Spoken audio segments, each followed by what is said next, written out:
저는 우리 참된 평안교회 성도님들이 행복한 신앙생활 하셨으면 좋겠습니다. 기쁨과 감사로 충만하셨으면 좋겠습니다. 네, 이렇게 기쁨과 감사로 충만하고 행복한 신앙생활 할 수 있는 비결은요, 우리가 주님을 뜨겁게 사랑할 때 주님 주신 은혜로 이와 같은 복된 삶을 살게 되는 줄 믿습니다.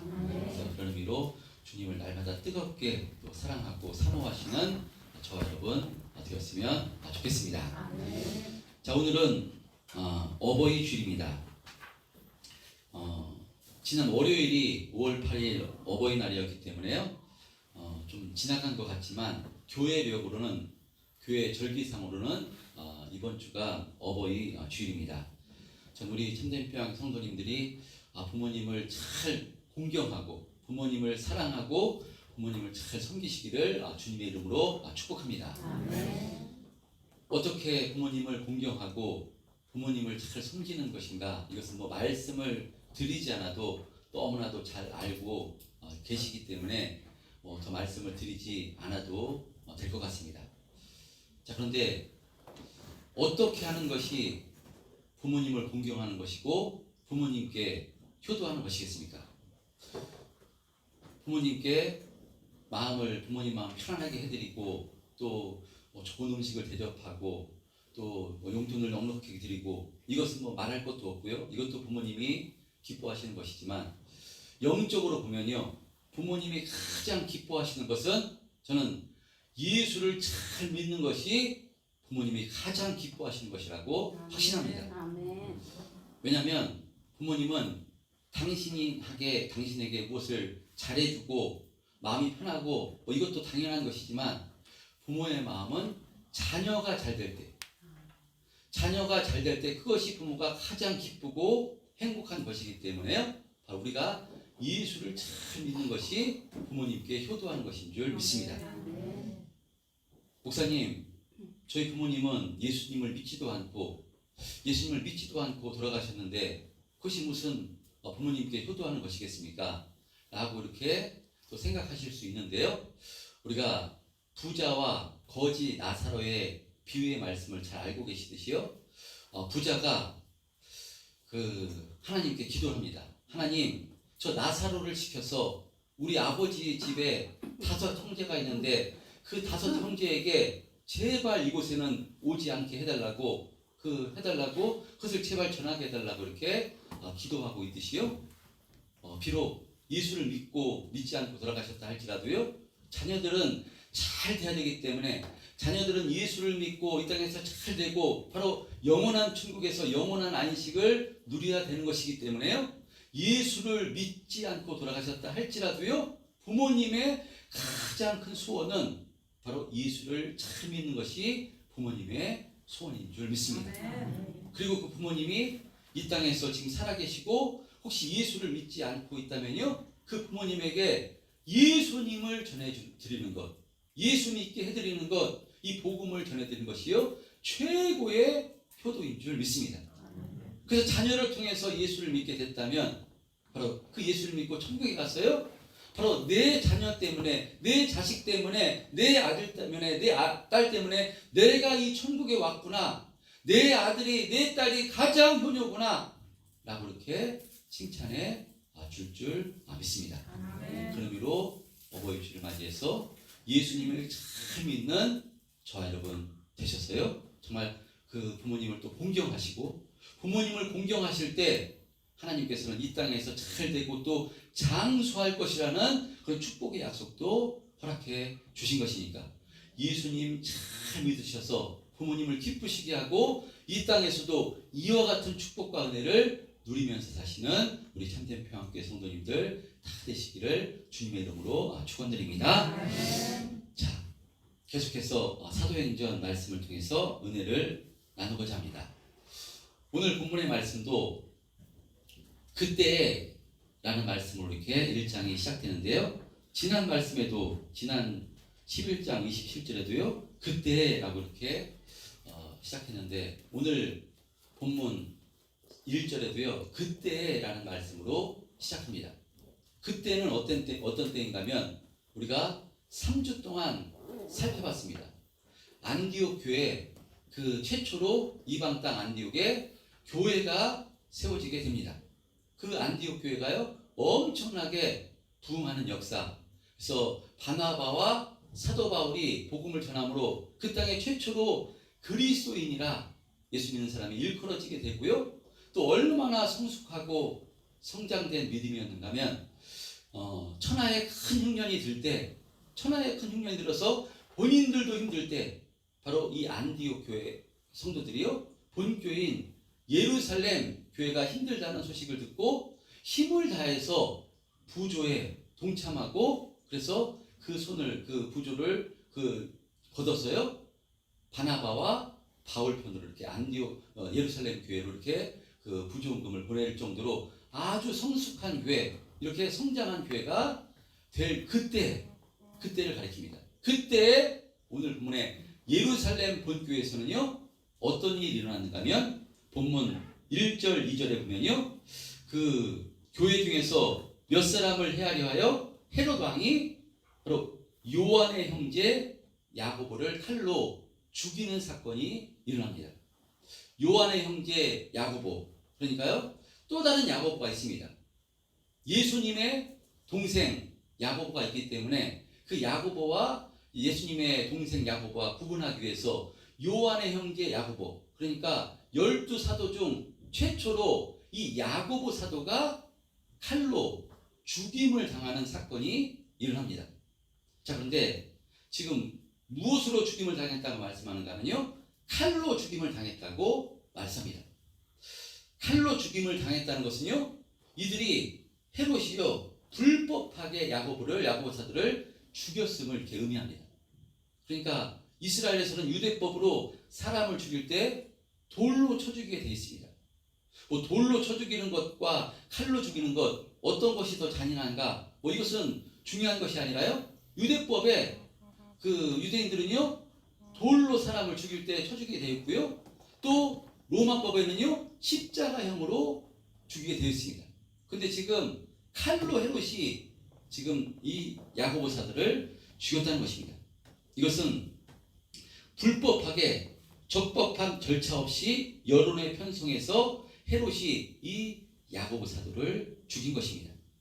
야고보 사도를 죽인 인물 헤롯 왕이라고 이렇게 1절에 기록하는데요. 성경에는 여러 명의 헤롯 왕이 등장합니다. 4명의 헤롯 왕이 등장하는데요.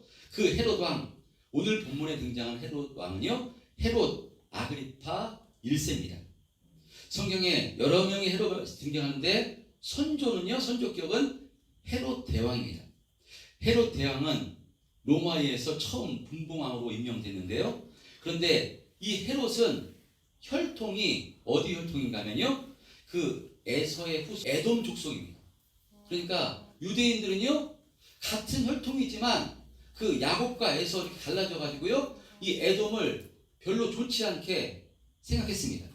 자, 그러니까요 그래서 이 헤롯은 분봉왕이 돼서요 유대인에게 환심을 사기 위해서 성전을 지은 사람이 바로 헤롯, 그래서 헤롯 성전이라고 합니다. 헤롯이 지은 성전 헤롯 성전입니다.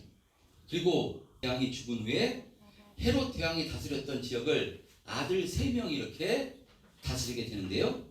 오늘 본문에 등장하는 이 헤롯 대왕의 손자격인 이 헤롯 아그리파 1세가 다시 그 지역을 다스리게 되는데요. 그리고 나중에 사도 바울을 신문했던 헤롯은 헤롯 아그리파 2세입니다.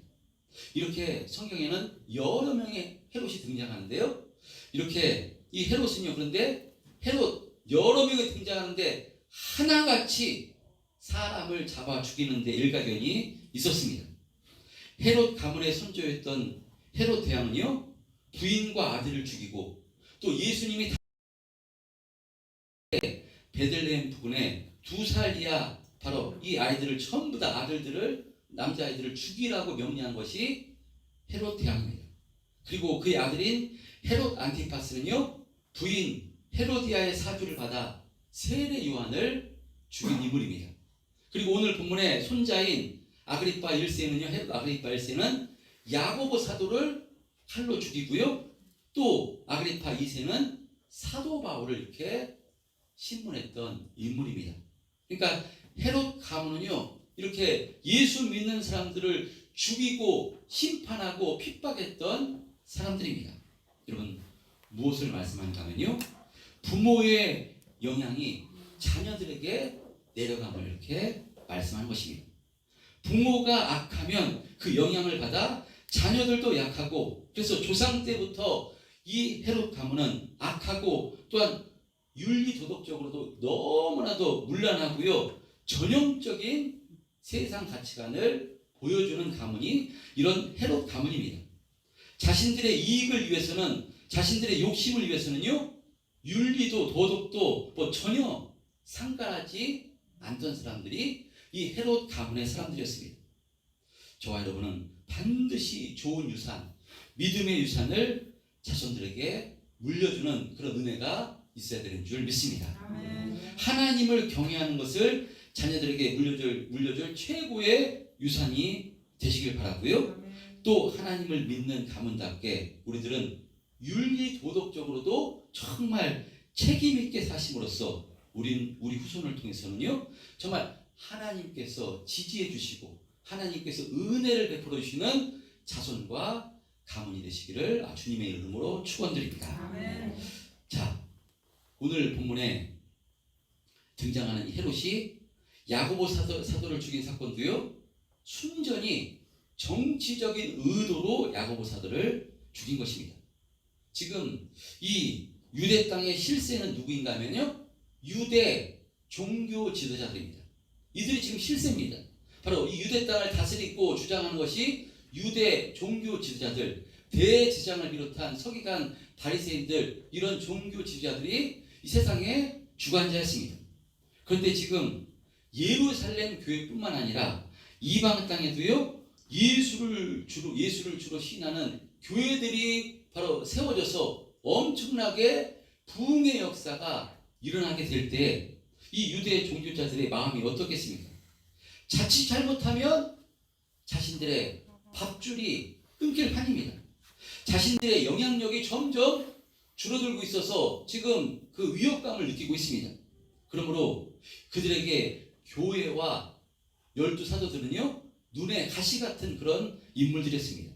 그러니까 이 분봉왕 헤롯이 이것을 잘 알고 교활하게 유대 종교 지도자들의 환심을 사기 위해서 12사도 중에 한 명인 야고보 사도를 칼로 죽입니다. 자, 그래서 칼로 죽일 때 반응을 보니까 이 유대인들이 기뻐하더라는 것입니다. 그래서 헤롯은요, 더 큰 환심을 사기 위해서 예루살렘 교회 가장 큰 지도자인 베드로를 죽여야 되겠다, 베드로까지 죽여서 더 큰 환심을 사야 되겠다 라고 작정을 하고 지금 베드로를 이 옥에 잡아서 가두게 되는 것입니다. 이렇게 베드로가 헤롯에 의해서 옥에 잡혀 가둘 때, 그때가 무교절 기간이라고 이렇게 성경은 기록합니다. 자, 무교절 기간은요, 예루살렘의 사방에서 이 무교절 절기를 지키기 위해서 사람들이, 그러니까 헬라파 유대인들도 그렇고 유대인들이 전부 다 올라오니까 그 마지막에 사람들이 가장 많이 모였을 때 이 베드로를 죽임으로써 유대인들의 환심을 사기 위해서 지금 옥에 잡아 가두고요, 베드로를 지금 그 군인들을 시켜서 지금 그 감시하고 있는 것입니다. 몇 명이 감시하는가 하면요, 4명씩 4조 16명이 이렇게 지금 감시하고 있다고 본문에 기록하고 있습니다.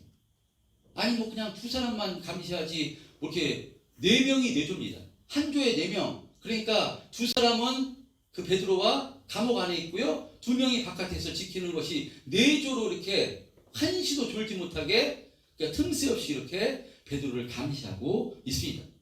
왜 그런가 하면요, 베드로가 이미 2번이나 옥에 갇혔었는데 2번이나 풀려난 그런 이력이 있습니다.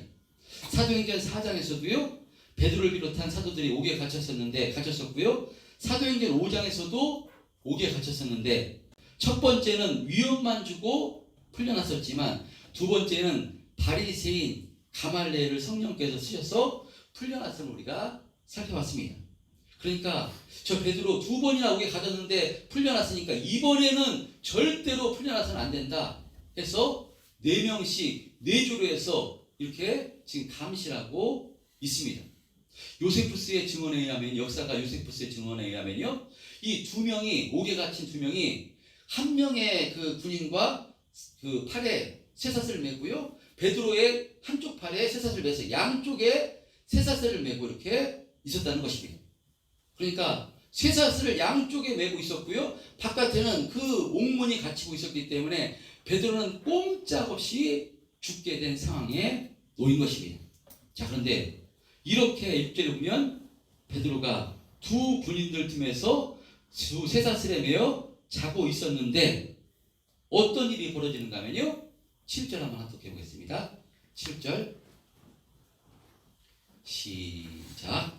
그러니 주의 사자가 나타나매 등에 가져다 주며 또 베드로의 옆구리를 적게 이르되 급히 일어나라 하니 쇠사슬이 그 손에서 벗어졌더라. 예, 손도 안 댔는데 저희 베드로의 양쪽 팔에 있던 쇠사슬이 그 손에서 벗겨지는 놀라운 신비한 역사가 일어난 것입니다.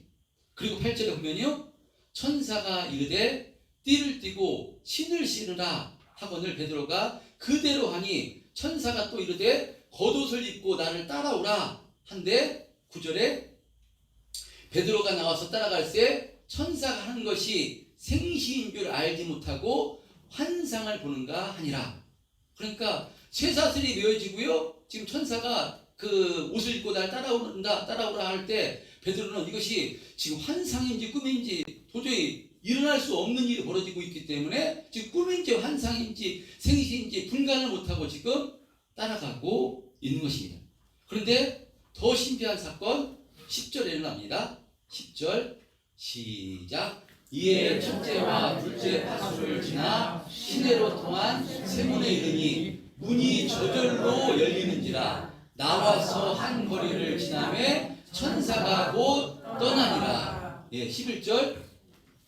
이에 베드로가 정신이 들어 이르되 내가 이제야 참으로 주께서 그의 천사를 보내어 나를 헤롯의 손과 유대 백성의 모든 기대에서 벗어나게 하신 줄 알았노라 하여. 그러니까요, 신비한 역사를 통해서, 그러니까 주의 성령께서, 주님께서요, 베드로의 이 손발에 있는 이 그 수갑을 풀게 해주시고요, 그 다음에 옷을 입게 한 다음에 그 문도, 감옥문도 사람들이 군사가 있는데 그것도 지나가게 하시고 그 감옥문도 그냥 열리게 해주심으로써 이렇게 탈옥하는, 그 감옥에서 탈출하는 엄청난 역사가 일어나게 된 것입니다.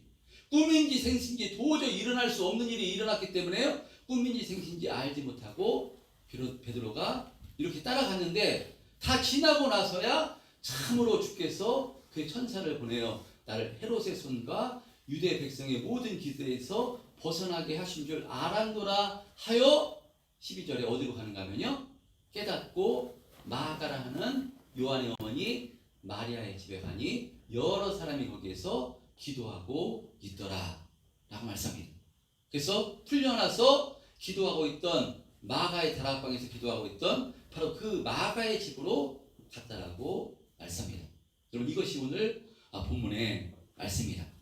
자, 오늘 본문의 말씀을 통해서 이렇게 베드로가 감옥에 갇혀서 바로 야고보처럼 꼼짝없이 죽게 될 상황 가운데 깊은 잠을 들었던 것이 베드로였습니다.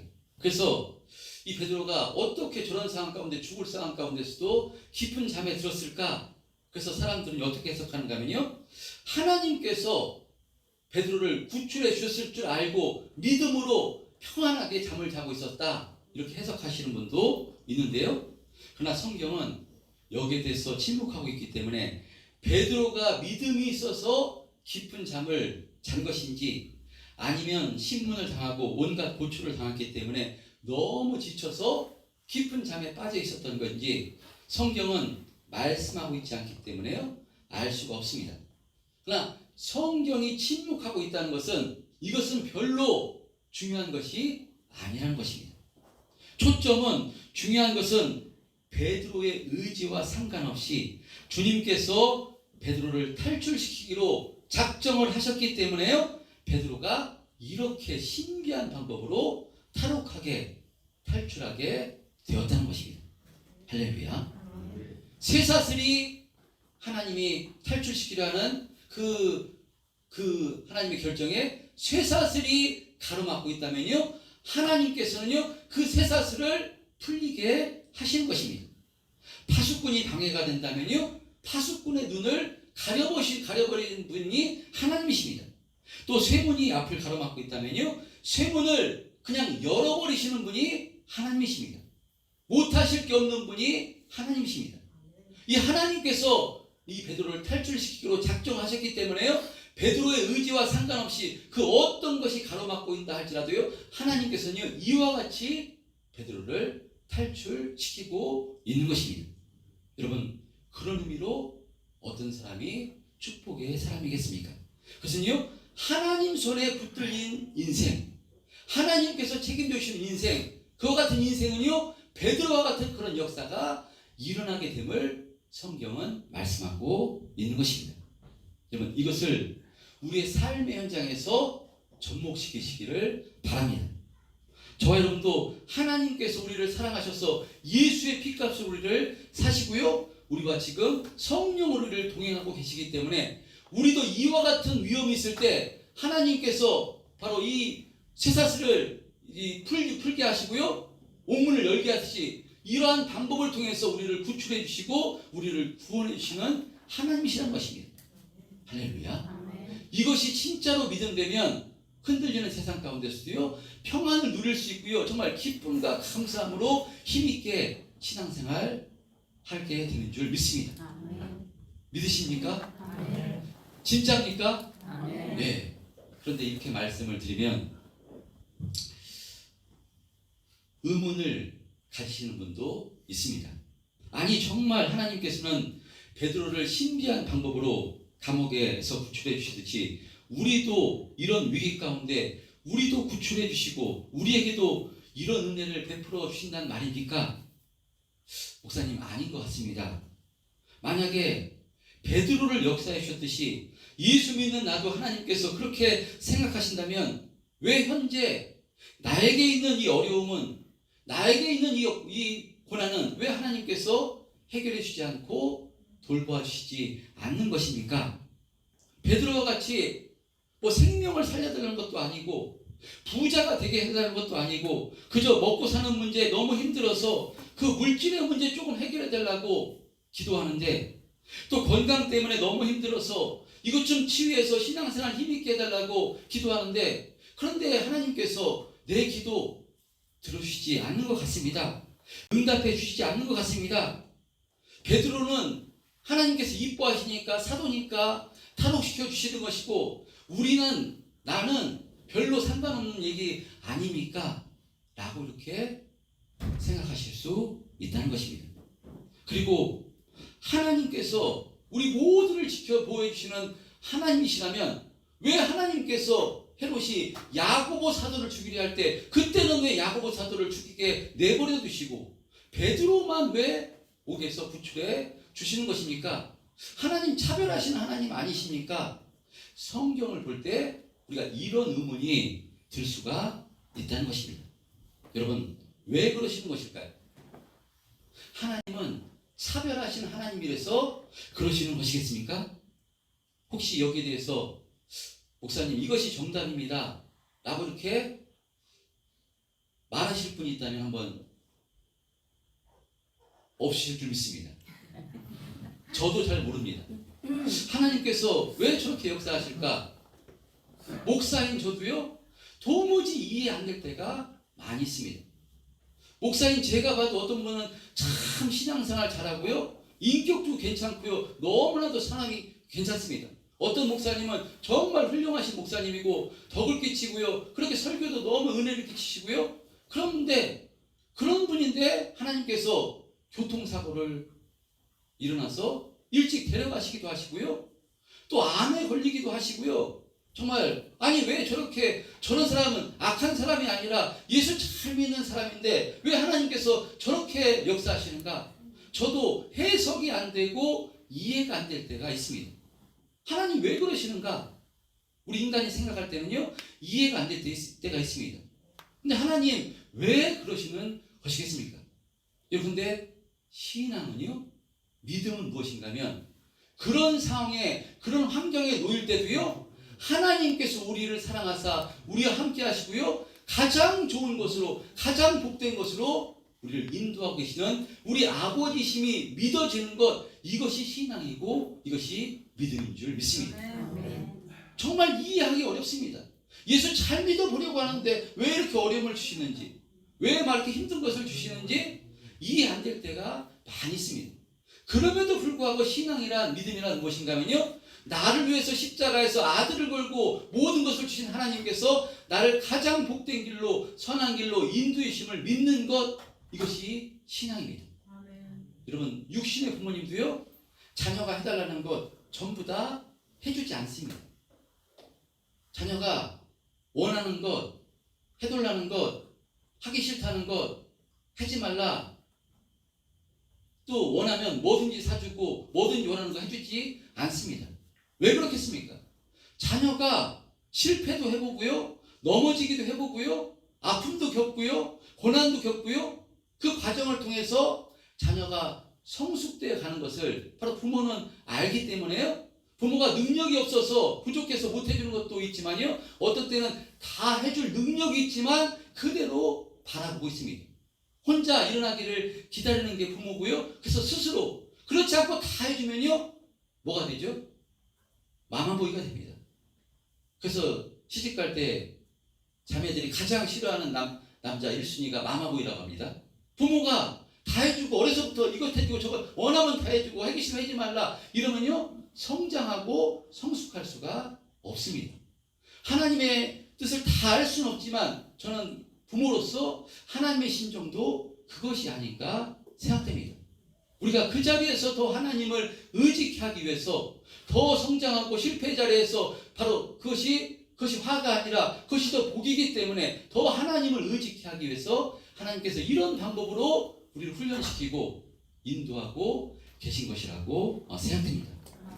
여러분, 제가 예전에 성경 공부할 때요, 이런 예화를 말씀드린 적이 있습니다.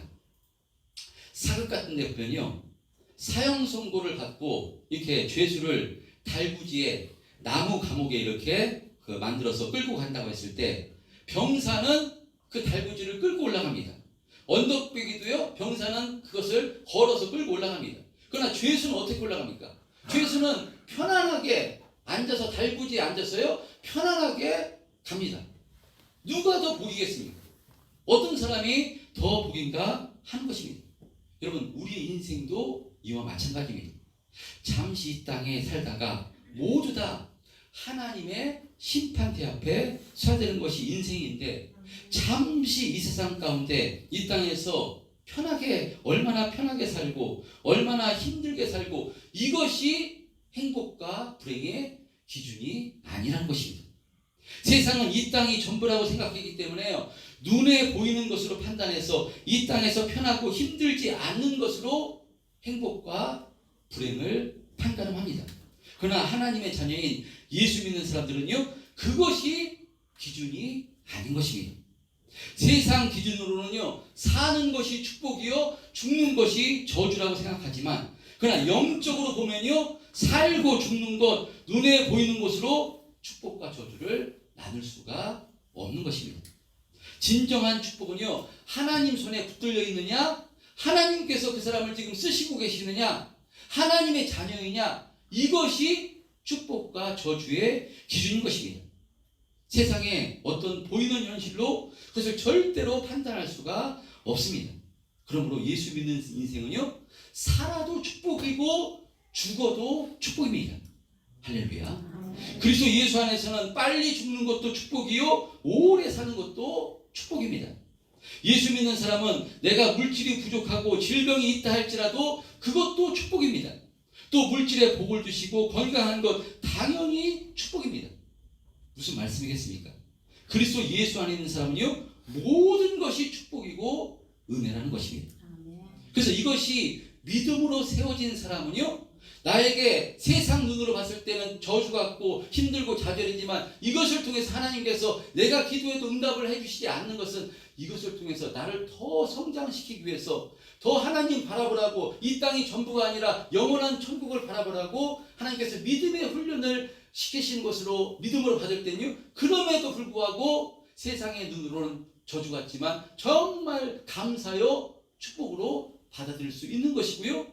또 이 땅에서 예수 믿고 나에게 하나님께서 물질의 복을 주시고 환경의 복을 주신 것은 나만 위해서 사는 것이 아니라 이것을 통해서 하나님께 영광을 올리고 어려운 사람을 돌보고 정말 예수 믿는 사람들한테 섬기고 대접하는 삶을 살라고 이와 같은 것을 주셨음을 알기 때문에 그것도 기쁨과 감사로 받을 수가 있는 것입니다. 예수 믿는 사람은요, 죽어도 감사, 살아도 감사, 부족해도 감사, 넉넉해도 감사, 모든 것이 감사의 인생이 예수 믿는 인생인 줄 믿습니다. 그렇다면 이것을 우리의 삶에서 적용해서요, 저와 여러분, 왜 하나님께서 일찍 데려가지 않으신 것이겠습니까? 야고보사도 칼로 일찍 그냥 목베임 당해서 데려가셨습니다. 그런데 베드로는 죽을 상황 가운데, 꼼짝없이 죽을 상황 가운데서도 베드로는요, 그것을 신비한 방법으로 구출해 주셨습니다. 저와 여러분, 지금 하나님께서 예수 믿고 이 땅에서 살게 해주셨습니다. 그것은요, 왜 그렇겠습니까? 그것은 우리를 축복하시고 사랑하셔서 우리를 통해서 아직 하실 일이 있기 때문에 데려가지 않은 것이라 믿습니다. 그리고 더 중요한 것은 지금 데려가시면 이렇게 부끄러워서 어떻게 하나님 앞에 우리가 서겠습니까? 그래서 우리를 불쌍히 여기셔서 우리 자신을 더 만들고 깎아지고 부셔져서 믿음의 사람 되라고 하나님께서 날마다 더 기회를 허락해 주시는 것인 줄 믿습니다. 여러분, 오늘 본문에 베드로를 추록시켜 주신 것, 탈출시켜 주신 것, 그것은요, 하나님께서 베드로를 통해서 아직 할 일이 남았기 때문에 탈출시켜 주신 것입니다. 그러나 베드로도 마찬가지로 곧 데려가십니다. 그러므로 성도는 이 땅의 것을 위해서 사는 것이 아니라 하나님께서 원하시는 일을 위해서, 사명을 위해서 살아야 되는 존재가 성도인 줄 믿습니다. 세상적인 관점으로 보면 이것이 때론 힘들고 어렵고 지치고 정말 그런 길 같지만 절대로 그렇지 않습니다. 주님 손에 붙들려서 주님의 일을 하며 주님 기뻐하신 뜻을 감당하며 사명의 일을 감당할 때 이것보다 귀하고 값진 인생은 없는 것입니다. 그래서요, 사도 바울은 우리가 반드시 이 땅에서 죽는 것으로 끝나지 않고 반드시 부활할 것을 말씀하며, 그래서 부활장 마지막에 뭐라고 말씀하는가 하면요, 고린도서 15장 58절에 보면요, 그러므로 내 사랑하는 형제들아 견실하며 흔들리지 말고 항상 주의 일에 더욱 힘쓰는 자들이 되라. 이는 너희의 수고가 주 안에서 헛되지 않은 줄 알미라 말씀하고 있습니다. 그리스도 예수 안에서 우리가 주님 기뻐하신 뜻대로 살기를 몸부림치면서 주님이 무엇을 기뻐하시는가, 그래서 주님 기뻐하신 뜻대로 섬기는 삶을 살고요, 복음 전하는 삶을 살고요, 기도하는 삶을 살고요, 또 여러분 이와 같이 하나님 기뻐하신 뜻대로 살기를 몸부림치는 것 절대로 헛되지 않다라고 말씀합니다. 왜냐? 하나님께서 이 모든 것 전부 다 기억하셔서 우리가 천국에서 하나님께서 칭찬해 주시고요, 이와 같은 삶을 살기를 힘쓰는데 이 땅에서도 하나님께서 왜 은혜 주시지 않고, 왜 자녀들을 축복해 주시지 않고 하나님께서 길을 열어주시지 않겠습니까? 모든 것을 하시는 하나님이신데 베드로 죽이려 하니까요, 하나님께서 쓰실 일이 있기 때문에 베드로 그 손목에 잡고도 하나님께서 풀게 하시는 것이고요, 옥문도 하나님께서 열으셔서 신비한 방법으로 하나님께서 모든 것을 동원하셔서 베드로를 주장해 주시듯이 우리도 이와 같이 주장해 주시는 줄 믿습니다. 여러분, 이 하나님을 전적으로 의지하시는 저와 여러분 되시기를 주님의 이름으로 축원드립니다. 이 하나님이 믿음되는 만큼, 이 하나님 신뢰하는 만큼 이 흔들리는 세상 가운데서도 감사하며 찬송하며 정말 기쁨으로 주님을 섬기는 복되고 능력 있는 인생을 살게 되는 줄 믿습니다. 이와 같은 복된 삶을 힘있게 살아가시는 우리 참된 평안교회 성도님들 다 되시기를 주님의 이름으로 축원드립니다.